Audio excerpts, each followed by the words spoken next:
What's up, guys? We're taking a look at the Flint D4P capture card today, and you're actually looking at a video capture from that card right now. I'm running the HDMI out of my camera into this capture card and recording it as I speak. Now that's nothing special. People use capture cards to record their cameras all the time. What does make this thing special is that it comes with this remote, and it's got a second HDMI input, and we can switch that input. And as you can see here, I've got an Xbox 360 fed into the second HDMI port on this capture card. And switching back and forth between those two inputs is just as easy as hitting a button on this remote. But the other cool thing that this capture card does is that it can do this. It has a picture-in-picture mode, and we can swap the two. And it has another picture-in-picture mode like that, and another one like this. Overall, I really love this capture card, but there are a few things that I wish that it did differently, and we're going to get into that later on in this video. Before I get started with the review, I just want to point out that I am not at all affiliated with Cloner Alliance. Cloner Alliance did send me this capture card to review, and it is mine to keep, but that in no way will reflect my opinion of this device. What you're going to get from me is a fair and honest review of this product. I would like to thank Cloner Alliance for making this video possible, and with that being said, let's get on with the review.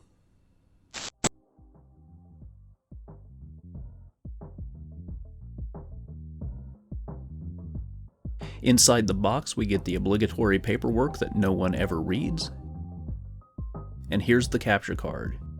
We see here we have our first HDMI input, our second HDMI input, external 3.5mm audio in, our HDMI pass-through, and a USB-C port to the PC. The other USB-C port is an input service port. But moving along, also in the box we get a remote control. I want to point out that batteries are not included. Here we have a USB-C cable, a USB OTG cable, an HDMI cable, and a couple of USB cable adapters. I would also like to note that this card includes a digital license for Cloner Alliance's HDMI Cloner Pro Helper capture software, as well as MP4 Cloner for transcoding captured MP4s to various other formats.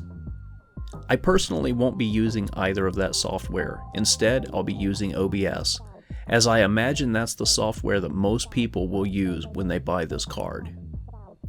And speaking of, setup in OBS was very simple, and the device was instantly recognized. And here's a capture test at 4K, 60 frames per second. However, this device downscales the output to 1080p, 60 frames per second. It looks pretty good to me, and there's no delay at all in the pass-through to my monitor. And this in-game audio was also captured by the card.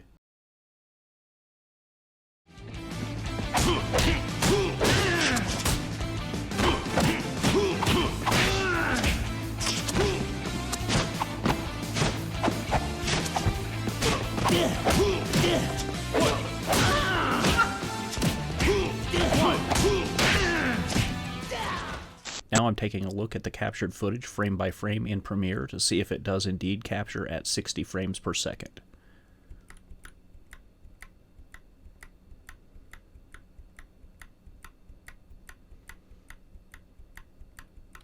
And we see that it indeed does. This device is HDCP compliant, and it will not record footage from any HDCP protected devices. I confirmed this with both an Amazon Fire Stick and an iPad with an HDMI output adapter. It recorded footage from neither one of those devices. I've personally confirmed that this device will capture the output from a PC, my Lumix G7 camera, a GoPro Hero 4, Raspberry Pi, and an Xbox 360. There's no way that everybody can have every device with an HDMI output. So I'm going to throw a card up here with a link to another video from Chig's Tech Reviews. Chig's did an in-depth review of this device where he confirmed that the PlayStation 4 indeed does work with this device, along with a few other things. I highly recommend his channel. He does fantastic review videos. This capture card also has a built-in 3.5mm microphone jack. I'm testing the audio input of this microphone jack right now with the Takstar SGC 598 shotgun microphone. I'm running this mic into the microphone jack via about a 4-foot audio extension cable. I'm listening not only for audio quality, but also for any kind of audio-video synchronization issues. So I want to take a minute now to give you a tour of the remote control. I have my Xbox 360 fed into the one input of this device, and I have my GoPro fed into the other. So if I push HD1, it's going to switch over to the GoPro, and if I push HD2, it's going to switch back to the Xbox 360. If I push PIP, that's picture-in-picture mode, it's going to give us this setup where my camera is overlaid on top of the feed. If I hit PGP, it's going to stack them, and if I hit PMP, it's going to lay them out side by side. When I'm in picture-in-picture mode, if I hit this pick button, it's going to go through the various size of the overlays of the video.